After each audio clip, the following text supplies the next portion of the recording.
Hi friends, my name is Angela and welcome to my YouTube channel.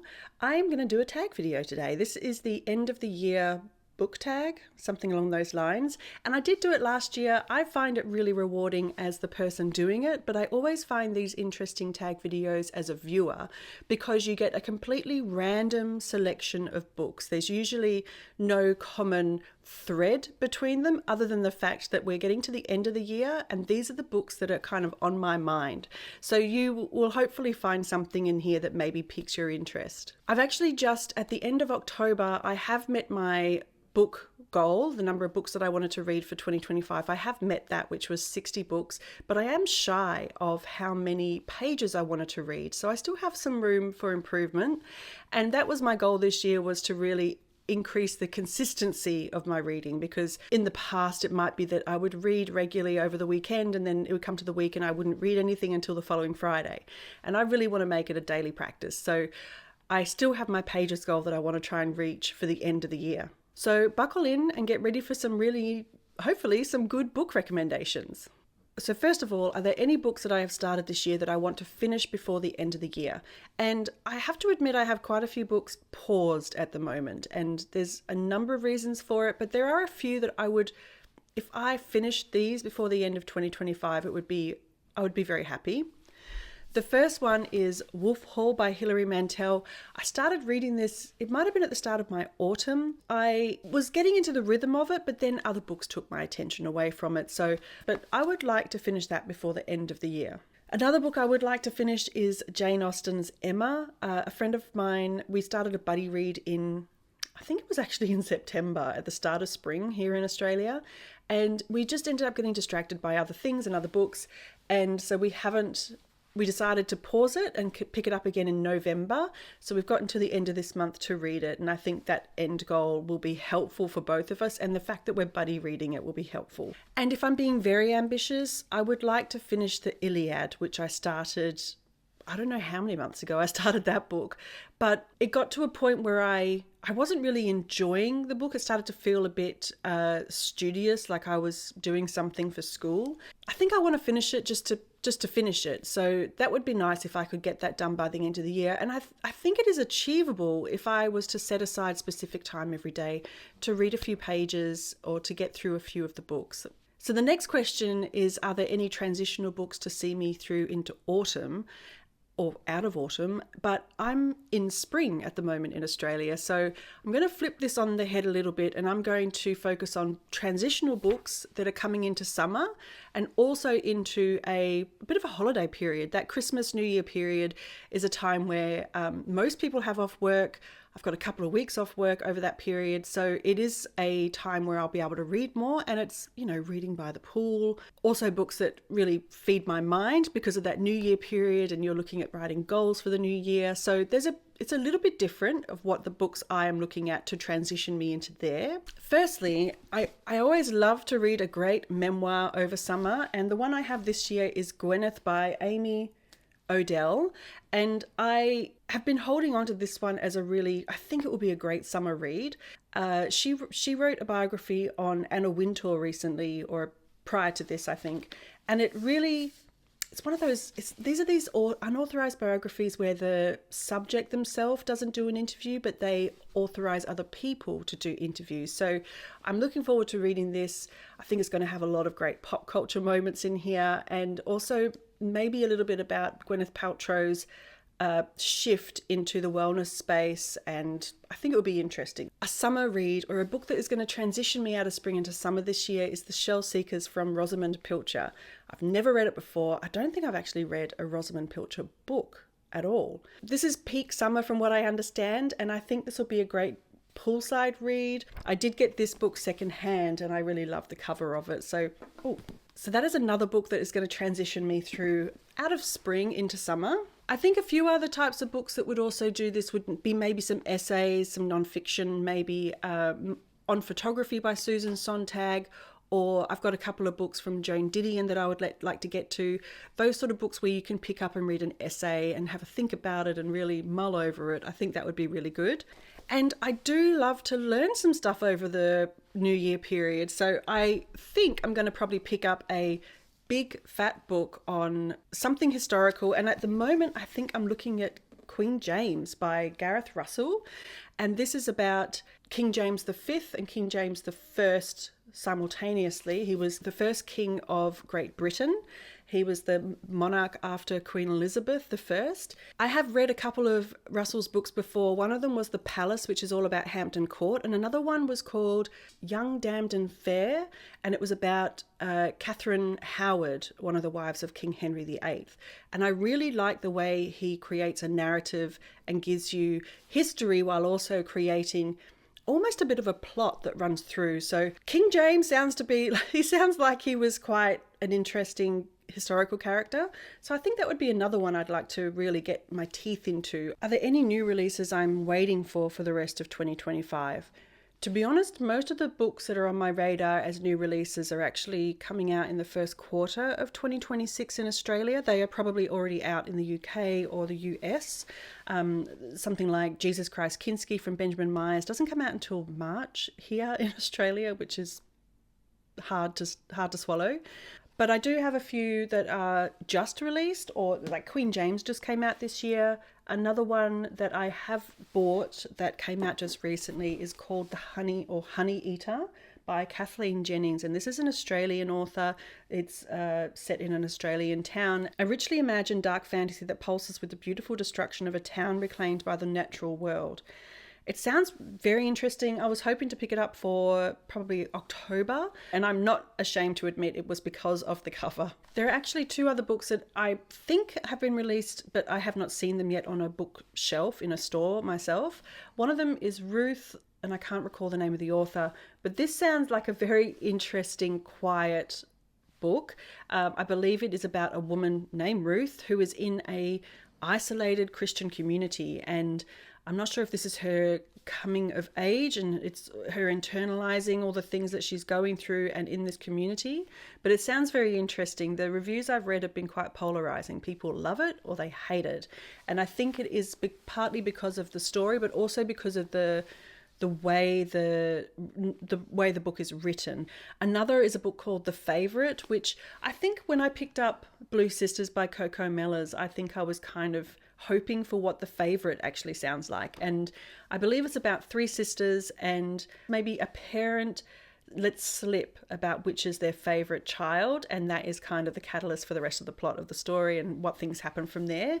And it sounds like it'd be a really good pool read, beach read. The family dynamics are always interesting to get into. Oh, there is a book that is, if it's not released by the time I publish this video, it's very soon. And that is The Mushroom Tapes by three different authors co-authoring, one of which is Helen Garner. But The Mushroom Tapes is a true crime, and it's about a woman named Erin Patterson who this year in Victoria, I think, she was found guilty of murdering three people and attempting to murder a fourth person after she served them lunch which was laced with death cap mushrooms. And I was very excited to get to this book. I think I've mentioned it a couple of times, but when I first came across it, it had like this temporary cover, or what I thought was the temporary cover, but it looks like this is the cover of the book, and it is the ugliest cover I've seen. So I am hoping, I've seen pictures of the authors holding this book, so with this cover, I'm hoping that they are just holding off on releasing an actual cover with the book, because honestly, I don't want to buy it with this cover. It is awful. I'm hoping it's temporary, but if this is the cover, I won't buy it. I'll probably listen to the audiobook or I'll loan it from the library, which is such a shame. So I'm hoping that this is like I'm getting pranked by the publishers and they have a wonderful cover coming with this book. 3 books I want to finish by the end of 2025. So books that I have not yet started reading, I would like to finish by the end of the year. One is Trespasses by Louise Kennedy. If there is anything that motivates me to read a book, it is knowing that there is an adaptation coming out soon, and there is one coming out for this.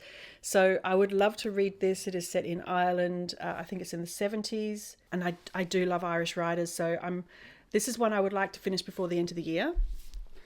I would also love to read The Garden Against Time by Olivia Laing. I've been holding on to this for a while, and I started this year with an interesting selection of books about gardens and gardeners, and I think they're going to be like in my top 10 list of books for the year. So I'm hoping I can finish it with something similar, and I'm really hoping that this is what gives me that same vibe of those ones I enjoyed earlier in the year.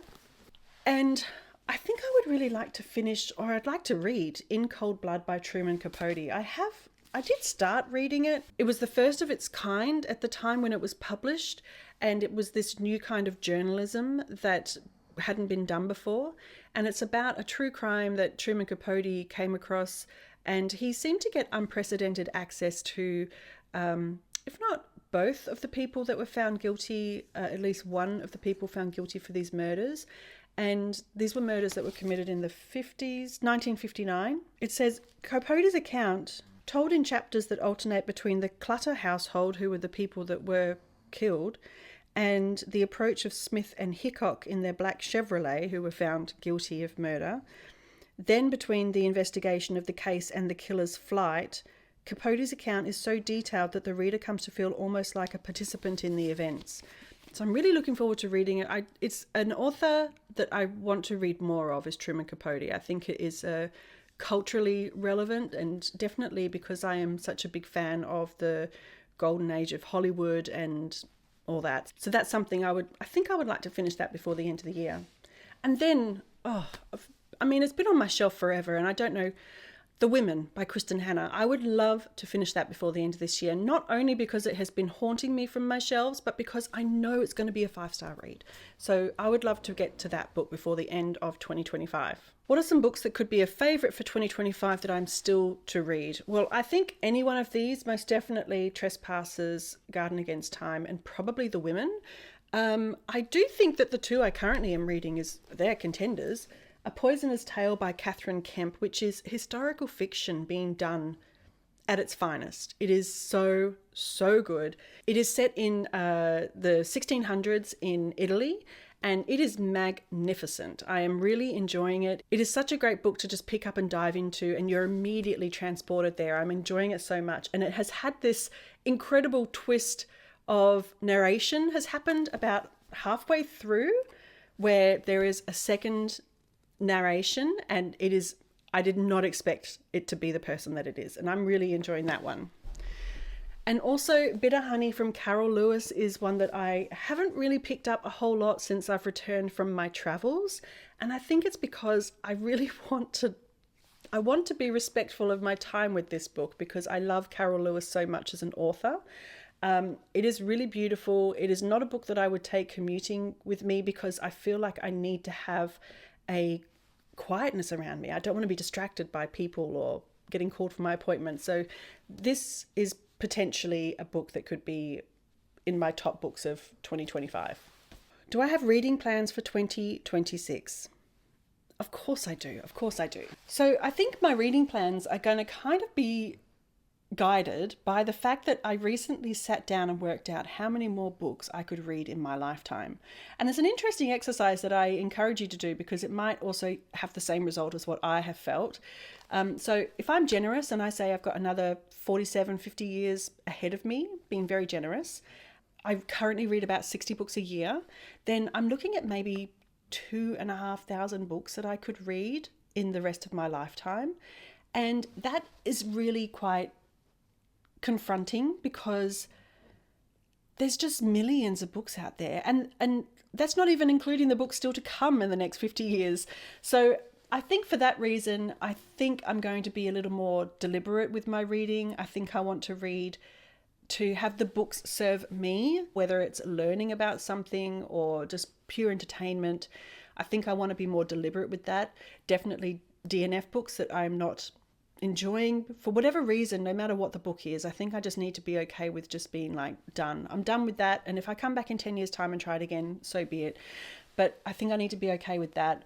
Also, reading my TBR as it is, I really want to whittle that down to a manageable amount. So I do have the permission, or I feel like I'm giving myself the permission to pick up new releases when they come out. Whereas at the moment, I feel like I need to get through my back list of books, and a lot of them are books that have been published, from 2010 previous. So I think I want to get it down to a manageable amount where I feel like I can do more new releases. But I definitely want to read my TBR next year. I want to read more in general. I want to change my habits, my evenings. I tend to read most on the weekend, and I really want it to be something I do more during the week rather than coming home, making dinner, watching some TV, going to bed. I want to be spending my time being a little more creative in the weekdays, whether it's playing music or reading or writing or crafts or something, whatever it is. I want to be more deliberate with the time I have. And so that I hope I'll pick up books more.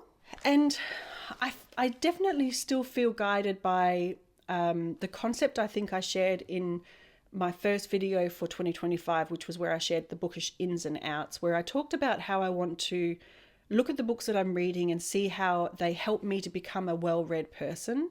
And I do have a few categories in this. There is nature, history, art, natural sciences. There's a few different things that I want to focus my time on that help me to become more knowledgeable in those areas. So for that reason, I think I will continue or try to do like some TBRs, maybe seasonally, if not by every couple of months rather than monthly, and have those books be almost a mini curriculum, I guess, to help me reach that goal of becoming well-read in those areas, protecting my time, squeezing every moment out of every day. And if I'm reading books, then I'm happy if I have done that. So there's a few plans I've got for 2026, and I'll share them with you in the new year. But I still have a few videos to come for this year, including what are my top books of 2025. And usually what I'll do is I'll release that one the week prior to Christmas, and then I'll take maybe 4 weeks off because it is our summer holidays. So I'll take some time off and just read and come back with a great list of books that I read over the summer. But I hope you enjoyed this. I hope you've gone away with a few recommendations, some books that you might want to look into as well. I'm very excited to read all of these books. It's a good time. It's a good time right now. I'm not going to tag anybody. If you want to pick this up as a video to do yourself, please go for it. I'll leave the questions in the description below and tag me. I'd love to see your responses. And I would love to hear if there is a single book, one single book that you would like to get to before the end of the year, something that is on your radar. I would love to find out what it is in the comments below. So thank you so much for joining me. I hope you have a wonderful week of reading ahead, and I will speak with you soon. Bye.